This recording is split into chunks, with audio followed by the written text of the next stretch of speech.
আজকে অনেক দিন পর তোমাদের সাথে আবার একটা ছোট্ট করে মিনি ব্লগ শেয়ার করলাম। তো তোমাদের কেমন লাগলো অবশ্যই জানাবে। তো আজকে আমরা চলে এসেছি আমার বরের একটা বন্ধুর বিয়েতে।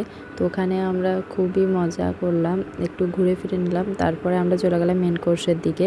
ওটাই তোমাদের সাথে শেয়ার করব। তো প্রথমে আমরা বসে পড়লাম, তারপরে জল পাতা দিয়ে চলে গেল, এরপর স্যালাড দিয়ে গেল, তারপর দিয়ে গেল পনির স্ট্যাটে। তো পনির স্ট্যাটেটা খুবই সুন্দর খেতে ছিল, খুবই নরম ছিল এবং পুরোটাই পনিরের ছিল। তারপরে দিয়ে চলে গেল নান। তো নানের পরে দিয়ে চলে গেল কাশ্মীরি আলুর দম। কাশ্মীরি আলুর দমটা এত সুন্দর খেতে ছিল, তো ওটা নানের সাথে খেতে খুবই সুন্দর লাগছিল। তারপর দিয়ে চলে গেল ফ্রায়েড রাইস, এরপর দিয়ে গেল মিক্স ভেজ। তো মিক্স ভেজ এবং ফ্রায়েড রাইস আমরা অল্প খেয়ে নিলাম। এরপর চলে এলো খাসির মাংস। খাসির মাংসটা খুবই সুন্দর সিদ্ধ হয়েছিল, তো খেতে খুবই ভালো লাগছিলো। এরপর চাটনি, তারপর সন্দেশ দিয়ে চলে এলো। সন্দেশ আমি খেতে ভালোবাসি বলে দুটো নিয়ে নিলাম। এরপরে দিয়ে গেলো মিষ্টি। তারপরে খাওয়া দাওয়ার পরে আমরা একটু হাতটা ধুয়ে নিলাম। হাতটা ধুয়ে নিচ্ছি ভালো করে।